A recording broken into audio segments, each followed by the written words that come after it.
Ladies and gentlemen, boys and girls, children of all ages, welcome to the channel. It's your boy World of Wrestling here today to discuss about WWE Night of Champions 2023 review.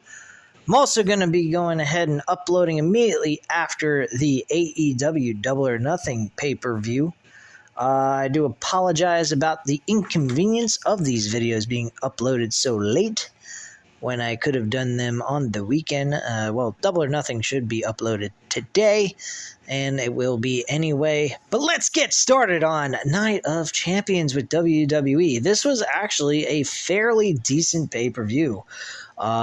Very fun, enjoyable, and I really don't have too many complaints about it. I mean, honestly, there was some issues, like the women's matches really didn't intrigue me all that much, except for Asuka and Bianca Belair, which was a very nice title change that occurred in that match between Asuka and Bianca. But there's still one small fucking problem.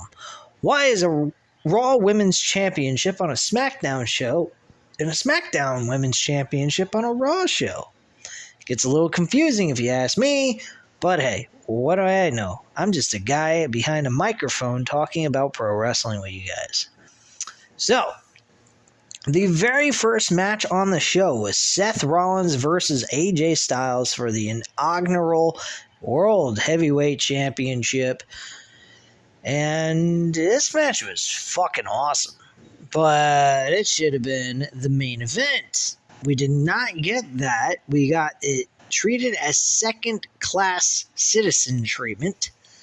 And the tag team titles were the main event of the show.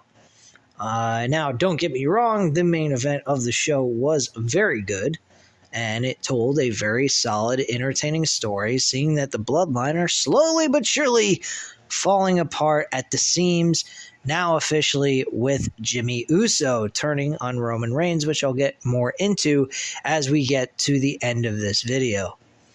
Seth Rollins and AJ Styles, I would have to say this was probably the number 2 best match on the entire card. This was very entertaining. Seth Rollins did walk away as the new world champion, the first ever apparently. Apparently they're ignoring the history of the big world championship, the big gold championship, and acknowledging this as the very first ever reign as a world champion on this program. So we're going to definitely see Seth Rollins with the world title, which I may watch Monday Night Raw just to see what they're doing with the world champion. I don't know if I'm going to cover Monday Night Raw on the channel this week, but I'll see depending on how the show is going for me.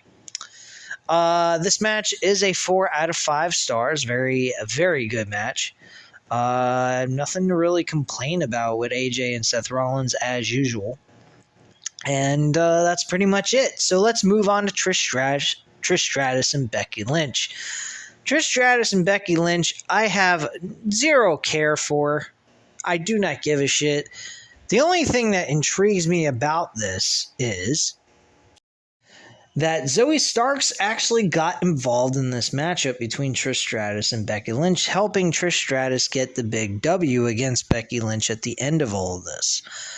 That's what really intrigued me about this. I actually thought that Zoe Starks getting an opportunity to go one-on-one with Becky Lynch down the line as a way to boost her name up and give her notoriety would be a very smart and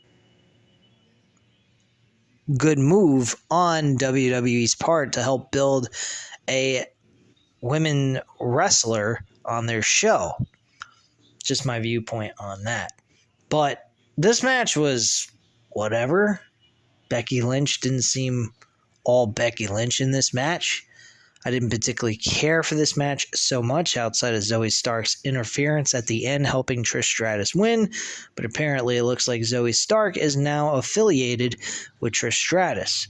Now, I wouldn't have an issue with Trish Stratus being a manager, but I don't think Zoe Stark needs a manager to help boost her character at all. She just needs to go against notable opponents, build up her stock within the main roster, and go up against big names like Becky Lynch, Rhea Ripley, Bianca Belair, people like that to help build her name up. And that's really all she needs. She doesn't need Trish Stratus. She can pull off being a promo work on her own. She doesn't need someone to do her talking for her. So this match, I'm going to give a 2.5 out of 5 stars. And Trish Stratus, as I already mentioned, defeated Becky Lynch. Moving on to the Intercontinental Championship, though, we had Gunther defending it against Mustafa Ali, who he actually defeats at the end of the day. Obviously, Mustafa Ali is the hometown hero of the Jeddah, Afghanistan show for Night of Champions, so he had a huge pop. And he looked like he was almost about to win, but unfortunately he came short and lost to Gunther. Gunther really is a fucking killer at this point, and about the only believable guy, in my personal opinion, that should take the title off of Roman Reigns. But, you know, it is what it is. We can't have cross, shit going on. But whatever. Match, I'll give it a 3.5 out of 5 stars. Very solid mid-card matchup. Gunther's still looking like a beast out there as the IC champion, so I'm pretty satisfied with that. We had Asuka go up against Bianca Belair for the Raw Women's Championship, while both of them are part of the SmackDown show, which makes all the sense in the world, right, guys? Absolutely. But anyway, Asuka actually defeats Bianca Belair for the Raw Women's Championship. Very surprising victory, and why this does not occur at WrestleMania 39 is beyond me. It makes absolutely no fucking sense. Apparently, they must have made an audible leading up to this event, saying, okay, we got nobody else, let's switch it to Asuka and move along with somebody new and fresh with the Raw Women's Championship. They may do a trade between Asuka and Rhea Ripley and then bring in Bianca Belair and Rhea Ripley down the line. I'm not sure, but it is what it is. But Asuka defeating Bianca Belair was very surprising. The storyline between the two building up to this match was very terrible. I did not care for this build-up between these two women at all, but the match was actually fairly decent. So, in respect to their hard work, despite the build-up, I'm going to give it a 3 out of 5 stars. So, pretty solid matchup overall. Rhea Ripley went ahead and defended her WWE SmackDown Women's title and defeated Natalya in less than 2 minutes. Wow, what a hell of a fucking match. Rhea Ripley looks like she's facing jobbers for her championship at this point. Fuck, this is terrible. And she's on Raw nonetheless, holding a SmackDown Women's title. So it all makes perfect sense in the end. Who gives a shit? I give this match a dud. Not even a 1. A half a star. Anyway, shit match, don't care. If you went ahead and you watched it back, you could skip it and not give two flying fucks about it. Brock Lesnar going up against Cody Rhodes in a singles match once again.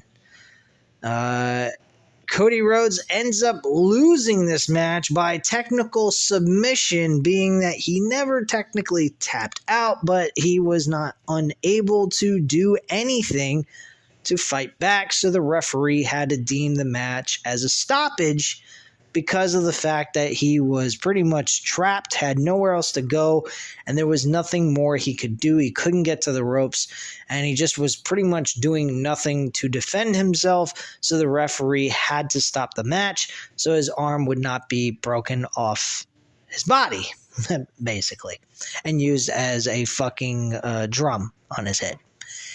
But anyway, Brock Lesnar and Cody Rhodes, this match was actually better than the Backlash pay-per-view.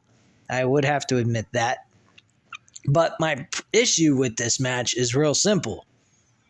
There is no purpose, rhyme, or reason for why these two are going at it. As we already know, that is the major situation with Brock Lesnar and Cody Rhodes. I do not understand any of this as to why they're doing these matches. I mean, the second match was an improvement from the first, but still, at the end of the day, there's no reasoning behind why these two are actually fighting each other outside of Brock Lesnar's a raving lunatic who wants to just find somebody to beat the shit out of. There's no rhyme or reason. They have promo videos of it explaining nothing as to why they're having the match. Nothing. It's meaningless. It's just Brock Lesnar losing his cool and just decided to beat somebody up. None of it makes any sense. Downright fucking waste of time. But match quality wise, I'm going to give it a 3 out of 5 stars. I would give it a higher rating if it actually had an explanation as to why they're wrestling each other. And they still will never know. We still will never know why these two are wrestling one another and having a rivalry with each other.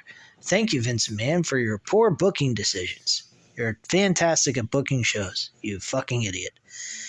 Anyway, we're moving on to the main event. That is the WWE Undisputed Tag Team titles, with Kevin Owens and Sami Zayn defending them against Roman Reigns and Solo Sikoa. This was the best match on the entire show, folks. This was the match stealer.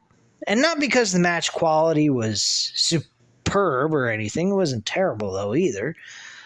But it was the story that was being told within this match.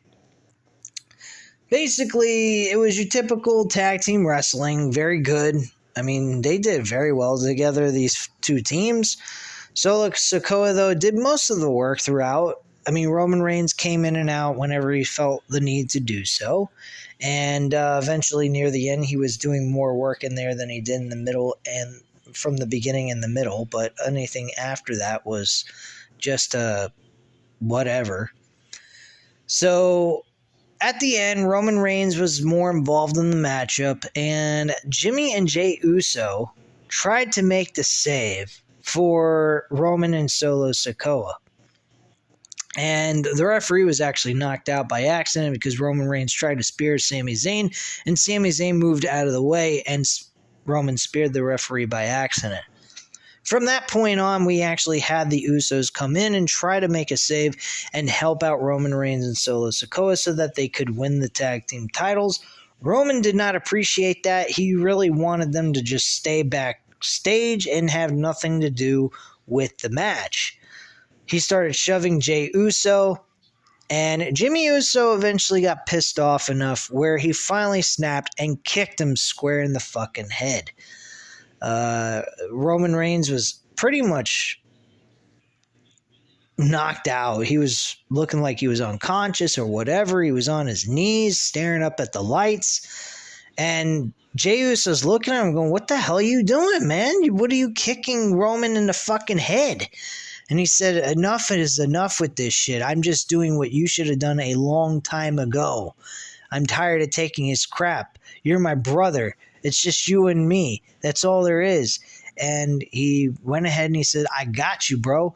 And he went ahead and he fucking super kicked Roman right in the head again, knocking him out of the match, and then leading to Solo Sikoa taking the L for the team, and Sami Zayn getting the W for Kevin and Sami Zayn. Sami Zayn has been looking fantastic throughout all of this destruction of the bloodline at this point. So, my personal opinion, I would really look at maybe helping Sami Zayn after they lose the tag team titles to maybe push him to become the next World Heavyweight Champion on Monday Night Raw against Seth Rollins. That's what I would do. Just my personal thoughts. Sorry about that. I just have a psychopath that drives it past my block like a raving lunatic as if he's in NASCAR. Anyway, guys, after that wonderful comment, you know what to do. Hit the like button if you liked the video. Hit the subscribe button if you're not already subscribed to the channel. Oh, by the way, the Kevin Owens, Sami Zayn versus the Bloodline match, I will give that a 4.5 out of 5 stars. Very good matchup overall. I enjoyed it for what it was. So, you know what to do, guys. At this time, hit the like button if you liked the video. Hit the subscribe button if you're not already subscribed to the channel. And leave a comment down below. I'll definitely get back to you on that. And I thank you guys very much for watching. Have a great night, guys. Bye.